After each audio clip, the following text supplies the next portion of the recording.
Difficulty in games. You know it. You hate it. You suffer through it anyways.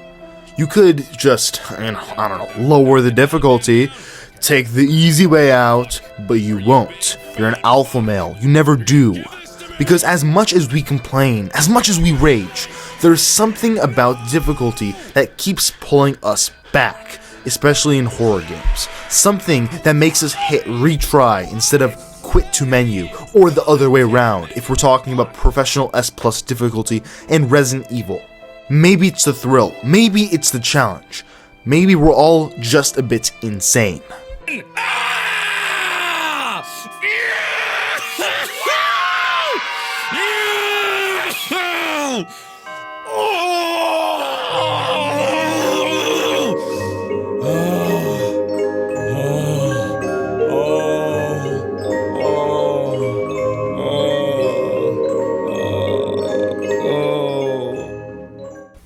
The game is addicting, like really addicting.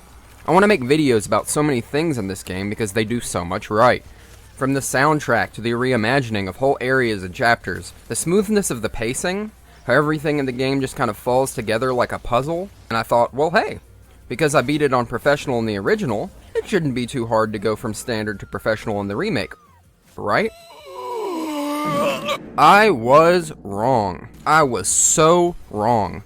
I did not have fun. I played for roughly 40 minutes and gave up. I had enemies going from melee hit immediately into grabs, I was getting crowded a lot. This one enemy punched the air behind me and got a hit.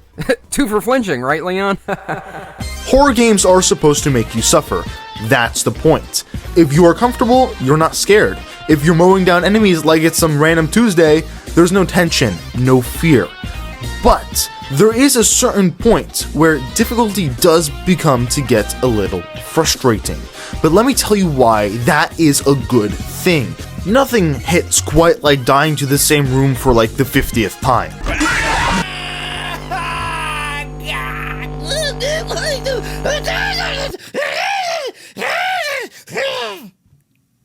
But when you finally make it through, that's something else. That's the kind of high that keeps you coming back.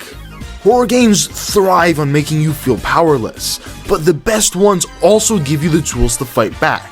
It's a balance, one that makes every victory feel earned. Nobody beats these challenges for the story. People do it just to prove that they can, to master the game, and because in some twisted way, suffering is fun. And to truly understand this, we need to take a look at a game that many hold beloved in their hearts. Five Nights at Freddy's. Max modes in Five Nights at Freddy's are a whole different beast. Trust me, I know from experience. There's no story, no lore, and it's just you against the hardest AI Scott could cook up. And people eat it up. Why? Because it's pure skill. The only thing standing between you and victory is how good you are, most of the time. Winning isn't just about unlocking some hidden cutscene, even though that might be part of it. It's about proving you can survive absolute chaos with nothing but fast reflexes and raw determination.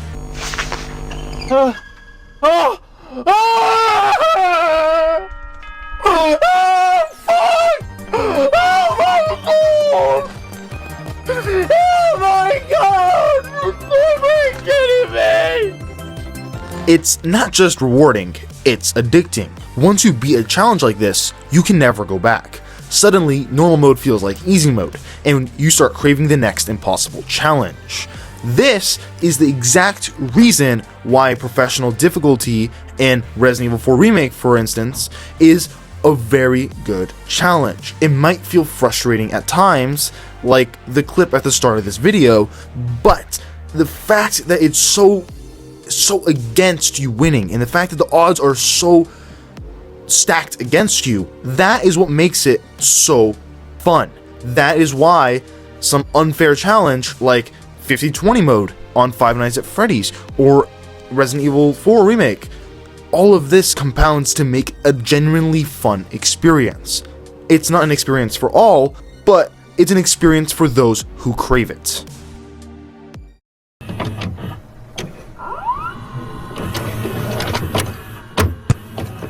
Let's get down to the brass tacks, or the pesetas tax if you will. In games, I have a mental thing with difficulty.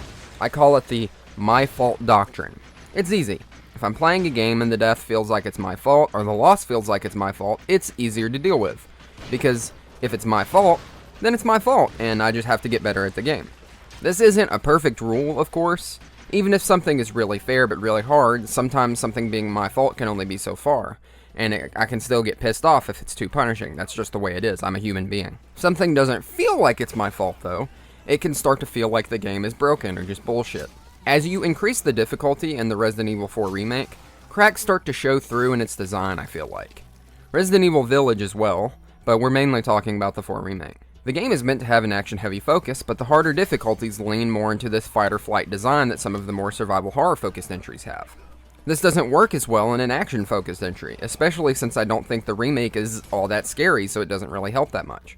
On these higher difficulties, enemies barely stun or flinch to shots, you get stun-locked a lot by enemies who are overly aggressive, and they do a lot of damage. Hitboxes start to get more wonky because of the upped aggression. It just becomes frustrating with all of these combined factors.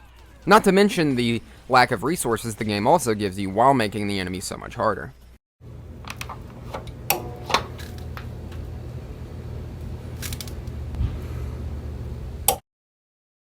Max modes aren't for everyone. That is a reason why there's no achievement in Resident Evil 4 Remake for beating professional difficulty on an S+ ranking. I know this because I got all the achievements in this game, as seen in one of my previous videos. But for those people who want to take on the odds and try to come out triumphant against literally unfair enemies, you can. And that is really evident with the extra content shop in this game. And not only that, because that adds on to the, the excitement and the feeling of the dopamine rushing through your brain after you beat such an intense difficulty. This is the extra content shop in Resident Evil 4 Remake. Now, although the game goes easy on achievement hunters like myself, there is a reward for those who really want to do challenge runs or do really hard difficulties.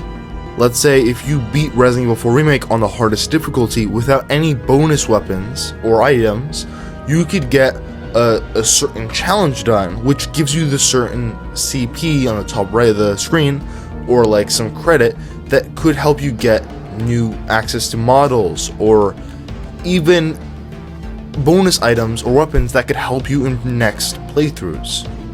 Let's be honest here, besides the max modes that the creators intentionally cause the most pain and frustration possible upon the player, no game is going to give you every achievement, every unlockable, and even part of that satisfaction that you get from beating the game without having to work for it. Now, I do understand that there is some difficulty when playing games like Resident Evil 4 Remake or Five Nights at Freddy's. You have to understand that the difficulty is part of the process. You're supposed to bear the frustration, and it's not even for everyone. It's for those who want to go through this, for those who can prove that they are skilled enough and they have the perseverance to even take on such challenges. And that's the beauty of challenges like Professional S+ difficulty in Resident Evil 4 Remake, and even Village of Shadows in Resident Evil 8. It's that without mods, there is the possibility of those who want to take the game to the next level, even if it's bullcrap, to further their skills and to show that they can do these things. I feel like I've talked about the Resident Evil franchise a little too much in this video already, because this is a video about all horror games, not just the survival horror franchise. So when should games not be too difficult for the player? And should we realize and lay down and see that, we don't have to be a masochist?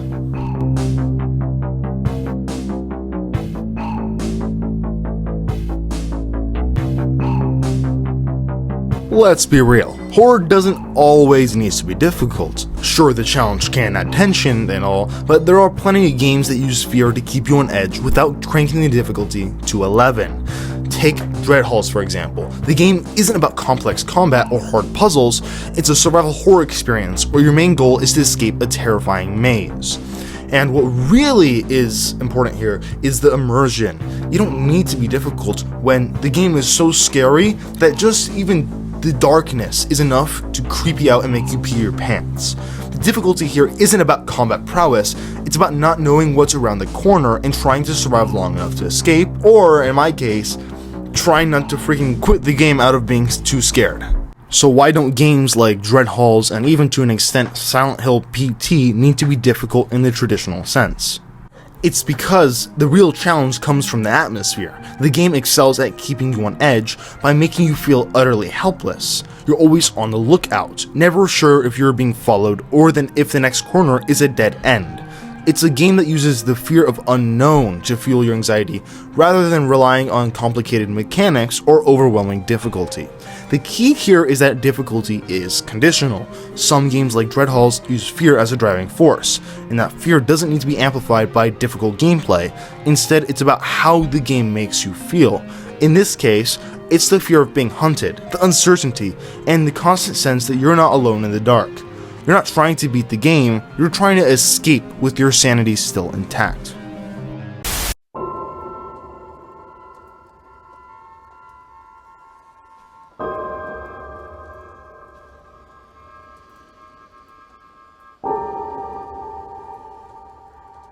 Resident Evil Village had a similar problem for somewhat different reasons. Village is first person, and Ethan only moves a slight bit faster than he did in Resident Evil 7. The enemies on higher difficulties are incredibly mobile. Combine the enemy's mobility with Ethan's sluggish movement, the only defensive thing you have being a block, the restrictiveness of first person in the game, and the enemies being spongy messes that like to eat bullets like they're going out of style. It makes some of the harder difficulties more frustrating than fun. You're just popping enemies over and over again and feel... I really understand these complaints, I really do. I also get frustrated whenever I find that a game is overly difficult, especially survival horror one. However, I find at a certain point, when games are trying to be difficult, I want them to be frustrating. I want them to be super difficult. And if I don't feel the fact that I'm getting angry after reloading a save like 30 times, I'm not getting a difficult experience. I'm not enjoying the game. I need to have something that will challenge me, that will make me make mistakes and make me learn from them. Yes, horror games are getting a lot more difficult these days, and unless they're focusing solely on story or just immersion, it is important for these games to get more difficult. For players who have played that certain game before, whatever that game might be, having an elevated difficulty, one that's almost unfair, can help bring fear back into the equation and make the player feel scared even if they've played the game before. I'm sick of people talking about horror and fear on a subjective basis, because it really isn't. Fear is something that comes in stages. It is reliant upon difficulty. Fear and horror are built upon experience. The more you are familiar with something, the less you tend to be scared of it. And that is why difficulty is so important. If a horror game has a good difficulty spike, then on harder difficulties, regardless of the amount of previous playthroughs, the player is more engrossed in the gameplay, more immersed into the world that the game has to offer. Scares that might have once been benign, and details that might have gone unnoticed, start to reveal themselves. And this is where the true horror lies, in difficulty. This is the very reason why horror games need to be hard.